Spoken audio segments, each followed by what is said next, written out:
ضروریات کے لیے دیگر دعائیں بھی اس حدیث سے تشہد کا واجب ہونا بھی ثابت ہوتا ہے،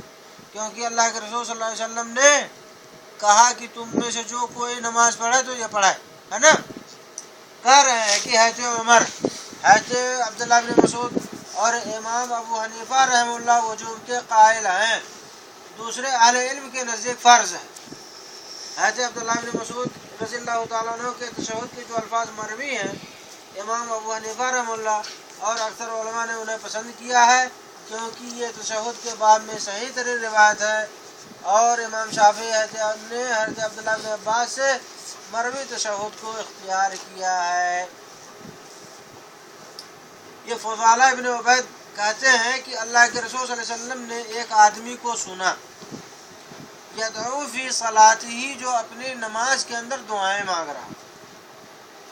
ایک آدمی کو سنا کہ نماز پڑھ رہا ہے، اس نماز کے اندر دعائیں مانگ رہا، وَلَمْ يَحْمِدِ اللَّهَ، اور اس نے اللہ رب العالمین کی حمد و ثنا نہیں بیان کی،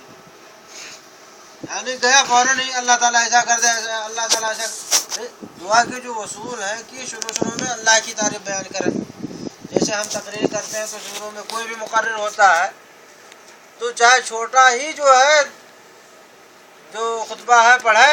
چاہے نحمدہ و نصلی ان الحمد للہ ہے، یہ سارا جو اللہ رب العالمین کا اس کے اندر حمد ہے، اللہ کی تعریفیں بیان کی جاتی ہے۔ نحمدہ یعنی ہم اس کی تعریف بیان کرتے ہیں،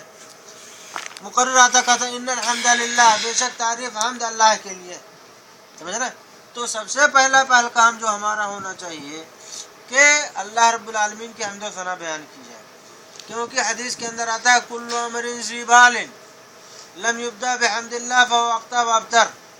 کہ کوئی بھی محتم بالشان کام، کوئی بھی بڑا کام اگر اللہ رب العالمین کی حمد کے بغیر شروع کیا جاتا ہے تو وہ لولا لنگڑا ہے، فهو اقطع وابتر، یعنی ایک پیر سے لولا لنگڑا ہے، مکمل نہیں۔ تو اسی وجہ سے کہا گیا کہ حمد و ثنا ضروری۔ اس حدیث کے اندر فضالہ ابن عبید رضی اللہ تعالیٰ عنہ کی جو کہتے ہیں کہ اللہ کے رسول صلی اللہ علیہ وسلم نے ایک آدمی کو سنا کہ وہ نماز کے اندر دعائیں کر رہا، وَلَمْ يَحْمِدِ اللَّهَ، اور اللہ تعالیٰ کی حمد و ثنا نے بیان کی، وَلَمْ يُصَلِّ عَلَى النَّبِي، اور ایک آدمی اور اللہ کے رسول صلی اللہ علیہ وسلم کے اوپر درود بھی نہیں پڑھا۔ فَقَالَ أَجِلَ هَذَا، تو اللہ کے رسول صلی اللہ علیہ وسلم نے کہا اس نے بہت جلد بازی کی، سمجھ رہے ہیں؟ ثم دعاہ، پھر اسے اللہ کے رسول صلی اللہ علیہ وسلم نے اپنے پاس بلایا، فقال، اور اسے سمجھایا، کہا اذا صلی احدکم، تم میں سے جب بھی کوئی نماز پڑھے، فلیبدأ بتحمید ربہ والثناء علیہ، تو اسے چاہیے کہ اللہ رب العالمین کی حمد و ثنا سے شروع کرے، ثم یصلی علی النبی، پھر اللہ کے رسول صلی اللہ علیہ وسلم کے اوپر درود پڑھے،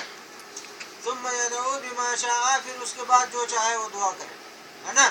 یہ یہاں پہ اس حدیث کے اندر یہ ساری باتیں بتائی، لیکن اب آگے حدیث آ رہے ہیں کہ ابو مسعود انصاری کی، وہ بتا رہے ہیں کہ کیسے درود پڑھا جائے۔ ابھی تو تحیات آپ نے جانا ہے نا، اب درود کے بارے